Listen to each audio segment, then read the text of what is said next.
Gunung Slamet, bagi masyarakat di jantung Jawa Tengah, ia bukan sekedar gundukan tanah yang menjulang tinggi menantang langit. Ia adalah sebuah entitas, sebuah simbol kekuatan alam yang tenang namun tak terduga.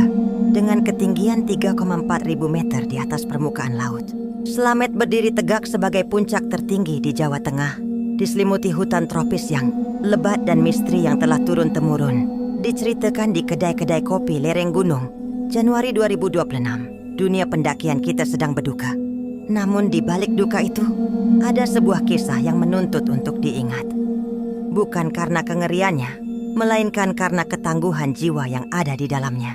Ini adalah kisah tentang Syafiq Ridwan Ali Razan, seorang pemuda berusia 18 tahun dari Magelang. Seorang anak muda yang memandang puncak Slamet bukan sebagai musuh, melainkan sebagai kawan bicara. Namun pada pergantian tahun itu, sang kawan sedang dalam suasana hati yang muram.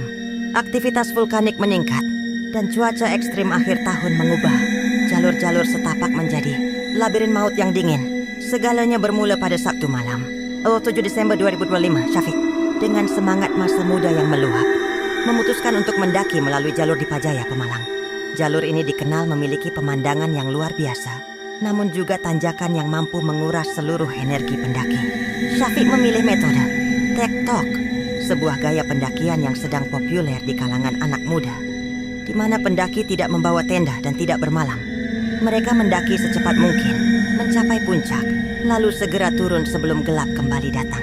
Bayangkan suasana malam itu. Angin gunung berhembus kencang, membawa aroma belerang yang samar dari kejauhan. Syafiq melangkah dengan penuh keyakinan. Di tasnya mungkin hanya ada perlengkapan secukupnya untuk perjalanan singkat. Ia tidak tahu bahwa malam itu langit Slamet sedang bersiap untuk menutup diri. Kabut mulai turun, perlahan tapi pasti, menelan siluet pepohonan dan menyamarkan garis cakrawala. Di titik inilah, keberanian seorang pendaki mulai diuji oleh kesunyian yang mencekam. Ada sebuah momen yang hingga kini masih menggetarkan hati siapapun yang mendengarnya. Di tengah luasnya hutan Dipajaya yang mulai kehilangan arah, Syafiq menyadari bahwa jalur yang ia lalui tidak lagi terasa akrab. Ia sendirian. Kabut di sekelilingnya setebal dinding putih yang tak tertembus. Dalam kebingungan itu ia meraih ponselnya. Bukan untuk mencari bantuan tim SAR di saat pertama, melainkan untuk menghubungi pelabuhan terakhirnya, Ibu. Ia mengetikkan sebuah pesan singkat. Pesan yang kini tersimpan abadi sebagai kenangan terakhir. "Dubun, aku kok kesasar ke Gunung Slamet." Pesan itu bukan sekadar keluhan. Di dalamnya ada nada kepolosan, ketakutan yang disembunyikan, dan kerinduan akan kehangatan rumah di Kramat Utara. Seorang pemuda 18 tahun, di tengah dingin yang menusuk, masih sempat memikirkan ibunya. Pesan itu terkirim, lalu sunyi. Sinyal menghilang, baterai mungkin melemah, dan Syafiq benar-benar berada dalam pelukan rimba yang tak kenal ampun. Ia dilaporkan terpisah dari rekannya, Himawan, di sekitar area Punca, sebuah wilayah yang dikenal sebagai medan berbatu yang sangat ganas jika badai datang melanda. Bagi para pendaki senior dan warga lokal, apa yang dialami Syafiq sering dikaitkan dengan fenomena mistik jalur tikus. Mereka bercerita bahwa dalam kabut yang sangat pekat, mata manusia seringkali ditipu oleh penglihatan yang seolah-olah menunjukkan jalan setapak yang bersih. Padahal jalan itu mengarah ke jurang atau punggungan mati.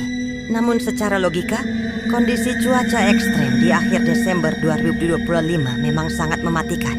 Angin kencang bisa menyebabkan disorientasi arah yang fatal. Syafiq, yang mungkin dalam keadaan panik, terus berjalan, mencari jalan keluar. Tanpa ia sadari, setiap langkahnya justru membawanya semakin jauh dari jalur resmi, masuk ke dalam area yang jarang sekali terjamah manusia. Ia mulai memasuki punggungan Gunung Malang. Di sanalah perjuangan yang sesungguhnya dimulai. 17 hari ke depan akan menjadi ujian terbesar bagi fisiknya. Sementara di bawah sana tim SAR mulai mengumpulkan kekuatan, menyisir setiap jengkal tanah, mencari keberadaan sang pemuda yang hilang dalam dekapan kabut. Hari berganti hari. 1 minggu berlalu, namun keberadaan Syafiq masih menjadi teka-teki yang diselimuti kabut. Di kaki gunung, posko pendakian berubah menjadi pusat harapan sekaligus kecemasan. Tim SAR gabungan, relawan dari berbagai penjuru, hingga para sesepuh gunung berkumpul. Mereka bukan hanya melawan waktu, tapi juga melawan amukan badai yang seolah tak mengizinkan siapapun masuk ke wilayah rahasia Slamet. Pencarian tahap pertama sempat dihentikan secara resmi sesuai prosedur. Namun, ada sesuatu yang menahan para relawan untuk tidak beranjak. Semangat dari keluarga di Magelang dan doa-doa yang mengalir dari seluruh Indonesia menjadi api kecil yang terus menyala di tengah suhu beku. Mereka tahu di atas sana seorang pemuda sedang bertarung sendirian. Pencarian pun dilanjutkan dengan sisa-sisa tenaga dan keyakinan bahwa Slamet akan mengembalikan apa yang ia simpan. Keajaiban kecil mulai muncul di punggungan Gunung Malang. Area ini bukanlah jalur bagi para amatir. Medan yang terjal dan vegetasi yang rapat membuatnya menjadi wilayah yang sangat sunyi. Tim pencari mulai menemukan pesan-pesan bisu yang ditinggalkan Syafiq. Sebuah sarung tangan yang telah membeku, sebuah senter yang baterainya telah lama habis, hingga dompet yang masih menyimpan identitas dirinya. Penemuan barang-barang ini membawa para ahli pada sebuah kesimpulan medis yang menyesakkan.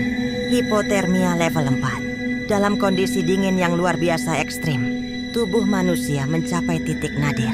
Otak, dalam upaya terakhirnya untuk bertahan, seringkali mengalami malfungsi. Syafiq mungkin mengalami paradoxical undressing, sebuah kondisi di mana ia merasa tubuhnya terbakar, panas di tengah suhu minus.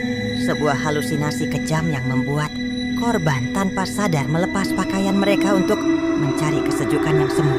Fakta ini menambah kegetiran bagi siapa saja yang membayangkannya. Betapa hebatnya pergulatan batin dan fisik yang dialami Syafiq di saat-saat terakhirnya. Selasa 14 Januari 2026, 17 hari sejak pesan singkat itu terkirim, Slamet akhirnya membuka tabirnya. Di sebuah area di pelawangan yang sunyi, tim pencari menemukan apa yang mereka cari. Syafiq ditemukan dalam posisi yang sangat tenang. Ia tidak lagi menggigil, ia tidak lagi merasa kepanasan. Ia seolah-olah sedang tertidur, lelap setelah melakukan perjalanan yang sangat jauh dan melelahkan. Lokasi penemuannya tidak terlalu jauh dari titik awal ia terpisah, namun berada di jalur yang sangat sulit dijangkau. Secara spiritual, banyak pendaki lokal yang percaya bahwa selama 17 hari itu, Syafiq dijaga oleh alam. Dia tidak jatuh ke jurang terdalam. Ia tidak hilang di telan bumi. Ia seolah menanti di tempat itu agar bisa ditemukan dan dibawa pulang dengan layak. Kepulangannya adalah sebuah kemenangan bagi kemanusiaan, meskipun harus dibayar dengan duka yang tak terlukiskan. Pemakaman Syafiq di Sidotopo menjadi lautan doa. Ribuan orang hadir, bukan hanya karena mereka mengenal sosoknya, tapi karena mereka tergerak oleh ketangguhan jiwanya. Ibunda Syafiq, meski dengan hati yang hancur, melepas putranya dengan bangga. Syafiq pergi sebagai seorang pendaki, seorang pemuda yang berani bermimpi, dan ia pulang sebagai pengingat bagi kita semua yang masih berpijak di bumi. Kisah Syafiq Ridwan Ali Razan mengajarkan kita bahwa gunung bukanlah sebuah trofi untuk dipamerkan. Puncak hanyalah bonus, sementara keberhasilan yang sesungguhnya adalah kembali pulang ke pelukan orang-orang tersayang. Syafiq mungkin tidak kembali ke rumah di Magelang dengan cara yang kita harapkan, tapi ia telah kembali ke rumah abadinya di sisi Sang Pencipta. Kini, setiap kali angin berhembus dari puncak Slamet dan kabut turun menyelimuti di Pajaya, kita akan teringat pada pesan singkat itu. Kita akan teringat pada perjuangan 17 hari itu. Selamat jalan Syafiq. Biarlah abadi namamu di antara pepohonan dan batu-batu Slamet. Tugasmu telah usai, dan kini saatnya kamu beristirahat dalam damai.